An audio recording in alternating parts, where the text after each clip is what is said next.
Good evening again. सबसे पहले फिर से मैं अपना परिचय देना चाहूँगा। मेरा नाम डॉक्टर गोपाल गुप्ता है और मैं दलसिंह सराय में गेटवे हॉस्पिटल जो मनोकामना मंदिर के पास दलसिंह सराय में वहाँ मैं कार्यरत हूँ।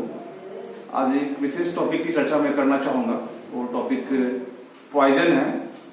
पॉइजन नाम सुन के ही बड़ा डर लगता है। पॉइजन मतलब ये काफी बहुत जरूरी टॉपिक है और लोगों को जानना, मेरी एक इच्छा है कि लोगों में पॉइजन के प्रति अवेयरनेस है, लोग समझे कि पॉइजन का जो हवा है उसको एक कम हो पाए, लोगों में थोड़ा डर कम हो पाए, इस उद्देश्य से मैं ये वीडियो बनाया हूँ। और मेरे साथ डॉक्टर कुमार चंद्रम जी भी है और उनका भी किया जाएगा। नमस्ते आप सभी को। अभी हम लोग गेटवे हॉस्पिटल में बैठे हुए हैं और डॉक्टर गोपाल कुमार गुप्ता सर से पॉइजन टॉपिक पे बात कर रहे हैं। आइए ढेर सारी बातों की जानकारी लेते हैं। और पॉइजन जहर मतलब होता क्या है, जैसे जनरली हम लोग का भारत जो देश है या बिहार के लिए मुख्य रूप से ज्यादा कृषि प्रधान देश है, तो घर पे पॉइजन लोग रखते हैं पेस्टिसाइड, तो पॉइजन के एक्सपोजर होने के चांस ज्यादा हो जाते हैं। तो मुख्य रूप से जब पॉइजन का एक्सपोजर होता है तो पॉइजन के एक्सपोजर होने के बाद आखिर कैसे हम लोग समझ पाए कि फलाना आदमी ने पॉइजन खाया है, तो उसके सिम्टम के आधार पर हम लोग जज कर सकते हैं कि उसको पॉइजन है। इससे मुख्य रूप से उसको अनइजीनेस लगेगा, पेशेंट को डायरिया वोमिटिंग हो सकता है, प्रोजेक्टाइल वोमिटिंग बहुत सारे हो सकते हैं, डिफिकेशन हो सकता है और अनइजीनेस, सांस लेने में तकलीफ हो सकती है, अनकॉन्शियस मतलब बेहोशी टाइप के लक्षण आ सकते हैं। मतलब इस तरह से पेशेंट हिस्ट्री भी देता है कि चलो मैं खाया हूँ। जब लोग जोश में तो लोग खा लेते हैं, लेकिन बाद में लोग सच्चाई बताते हैं। ये सिम्टम के आधार पे भी और लोग के जजमेंट के हिसाब से भी लोग को जजमेंट कर लेना चाहिए। हाँ, पॉइजन लोग खाए हैं, तो उसे हम लोग ये सब हम लोग जाने कि क्या सिम्टम से हम लोग जजमेंट ले सकते हैं कि पॉइजन पेशेंट खाया है।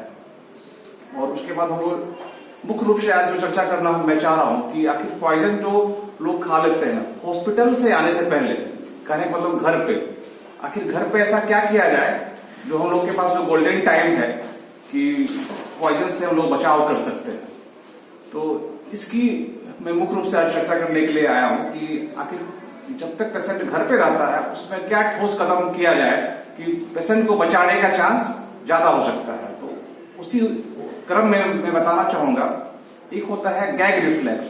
अब मेडिकल भाषा में आप लोग गैग रिफ्लेक्स नहीं समझ पाएंगे। गैग रिफ्लेक्स का मतलब है कि पेशेंट को उंगली के माध्यम से टंग के मिडिल पार्ट में अंदर से दबा के उसको गैग रिफ्लेक्स बोलते हैं, वॉमिटिंग कराना चाहिए घर पे।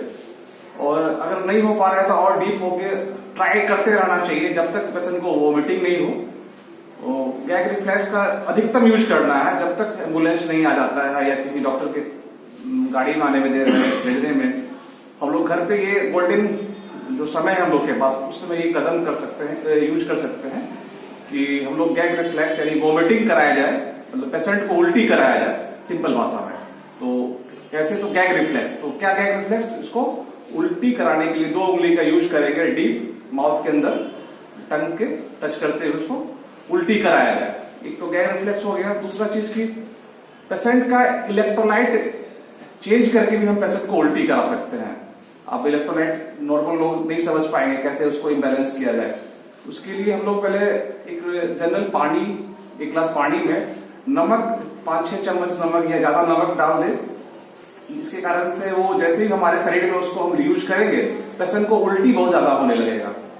तो ये सब एक गोल्डन तरीका है जिससे हम लोग पेशेंट को, पॉइजन के पेशेंट को मतलब उल्टी करा करके मैक्सिमम पॉइजन के एक्सपोजर को बॉडी से निकाल सकते हैं। और विशेष रूप से जो है ये होम रेमेडी है, मतलब घर पे हम लोग क्या कर सकते हैं उसकी मैं चर्चा करने पे विशेष जोर दे रहा हूं।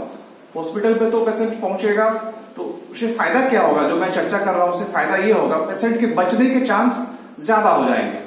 मान लीजिए ये सब कर्म जो हम लोग नहीं करेंगे तो पेशेंट सीधा हॉस्पिटल आता है तो उतना पॉइजन लेकर के जो आधा घंटा, 1 घंटा या 10 मिनट या 2 घंटा जो समय लगता है, जहां पे लोग पेशेंट है, कोई गांव में है, कोई शहर में है, वो दूरी के बीच में हम लोग एक गोल्डन समय का यूज करते हुए पेशेंट को बचाने में एक महत्वपूर्ण योगदान कर सकते हैं। संक्षेप में मैं हॉस्पिटल में नहीं बताना चाहता हूं कि हम लोग हॉस्पिटल में क्या ट्रीटमेंट करते हैं पेशेंट का, कई वो लोग आप लोगों को करना नहीं है, फिर भी जानकारी हम लोग मुख्य रूप से गैस्ट्रिक लवाज करते हैं और एंटीडोट यूज करते हैं। अब एंटीडोट क्या होता है, मतलब हर एक पॉइजन का एक अलग अलग एंटीडोट होता है। मतलब वो पार्टिकुलर में अगर कोई ऑर्गेनोफॉस्फोरस है या कोई भी तरह का पेस्टिसाइड है, उसका एक पार्टिकुलर एंटीडोट, मतलब उसी चीज में क्या एंटीडोट दे जो पेशेंट को बचाया जा सकता है। ये सब एक लंबा विषय है, उसमें मैं अलग वीडियो में थोड़ा और विशेष चर्चा करूंगा। तो मेरी काफी इच्छा थी कि पॉइजन के बारे में लोगों को अवेयर कर पाऊं और लोग पॉइजन से घबराए नहीं, उसका डट के सामना करें, ये मैं शुभकामना संदेश लोगों को देना चाहूंगा। और मैं डॉक्टर कुमार चंदन जी से भी जानना चाहूंगा कुछ वो अपना बताना चाहेंगे।